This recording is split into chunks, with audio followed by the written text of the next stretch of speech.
she's she's doing a random NPC encounter from the original Red Dead game where she's like, "Please help me," and then you get ambushed by a bunch of bandits. And it's so cool. Denzel Washington is the coolest guy. This dude's like, "Give me what's in your bag? Give me all your stuff." And the guy goes to grab him, and Denzel like looks at him and he goes, touch me again with that hand and you'll lose it." And the guy's like, like, "Hey, fucking whatever." And then he goes to grab him again and Denzel just like whips out the machete and cuts this guy's fucking hand off.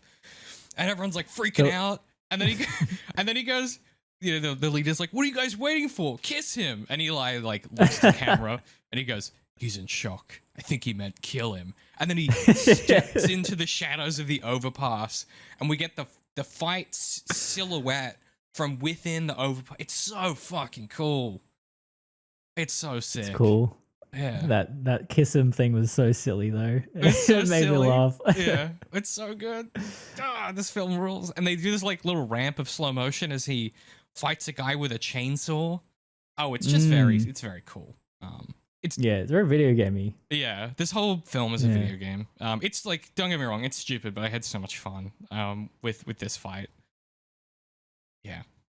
That was also the first he's blind clue, which was that he smelled, he literally smelled the bad guys, and that's how he knew that it was in an ambush.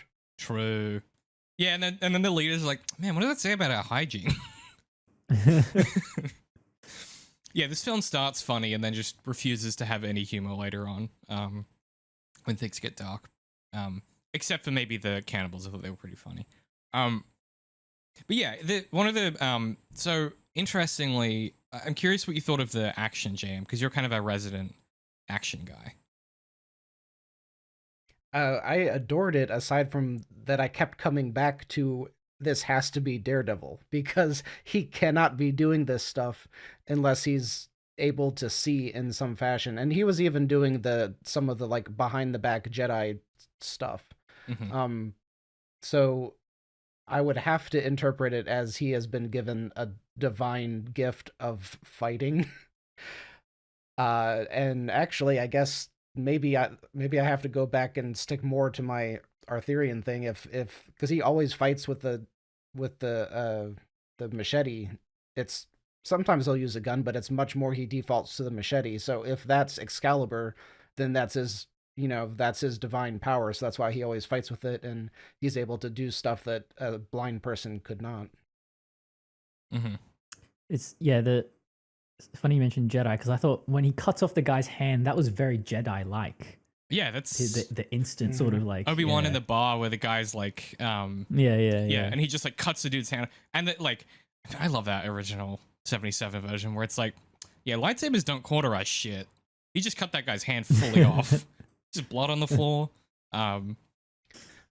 Okay, there's actually an explanation for that, and I'm just going to go into some details now. Yeah, of course there is. Of course there fucking is. Wait, of why it doesn't cauterize there? Well, they hadn't invented that yet. No, I know phenomenal time is why that's the case. I thought you meant in universe. I'm pretty sure that what they wrote is that this species of alien just bleeds extra.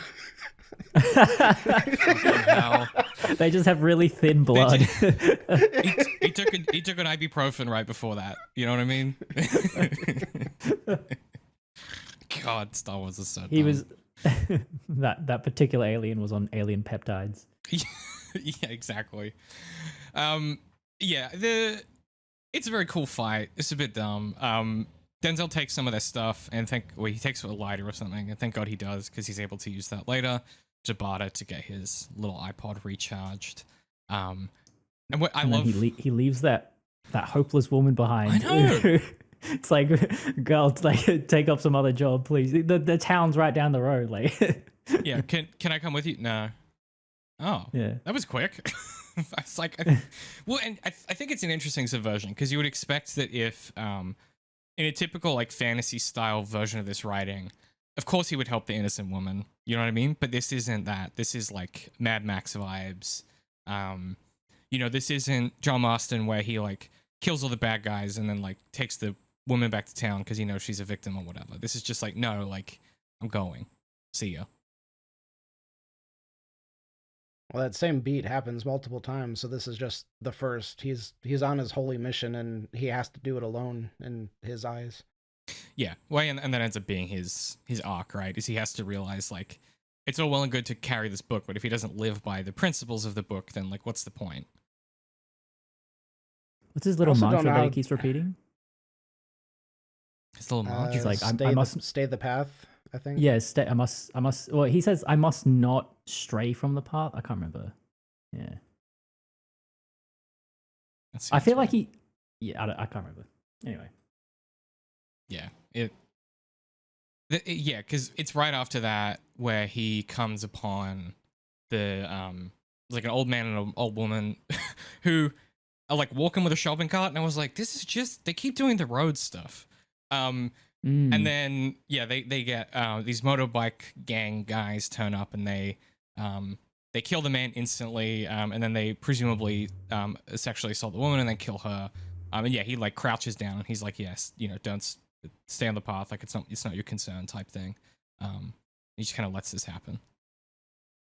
Yeah, that's it. Stay on the path. It's not your concern. Yeah, that's what he says. Yeah. Dark stuff.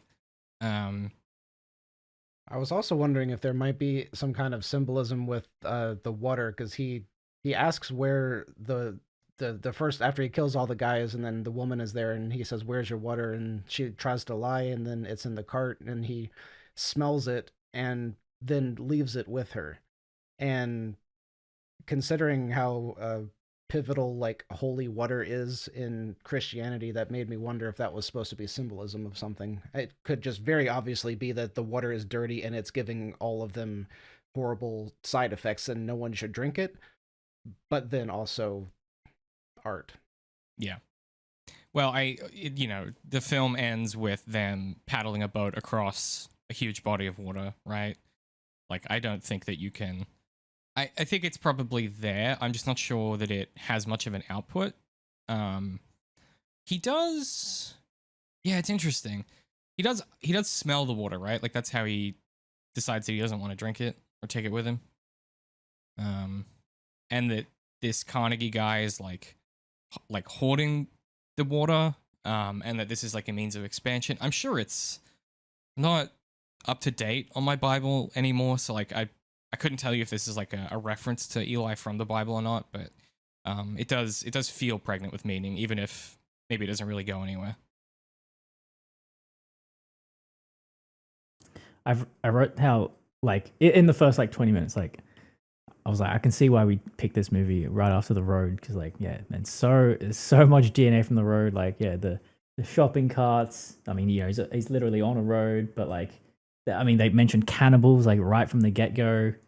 Yeah, man. The Mad Max stuff is here as well. Like yeah. My brain kept trying to tie those two worlds together, and I kept thinking that The Road is this same universe, but 50 years later. I did have that thought as well. It does feel like The Road fan fiction, where you put in your coolest OC of all time. You know what I mean? When they were like, they're like, yeah, and he can dodge bullets, and he has a really cool sword, and he's a cool coat, and everyone wears sunglasses. And he brings justice to this wasteland. And it is a bit doofy, but it does kind of feel like The Road fan fiction, and I love it for that. And then when he walks into town, and they just like emphasize the point that he's like the baddest motherfucker to ever live, where like he's like walking into the town, and it's like doing these ramp cuts of all the things he's noticing, and everyone's like looking at him and avoiding him a little bit. No one wants to like catch his attention, and then he goes into the shop, and the guy like pulls a shotgun on him, and he's like, "You're an outlander or whatever." And then Denzel disarms the guy, and then hands him the shotgun back to be like, "Yo, I'm cool, right? Just be chill." And apparently Denzel did almost all of the action himself. He trained for like 3 months or something, with a Filipino martial arts specialist. This is like mostly Denzel.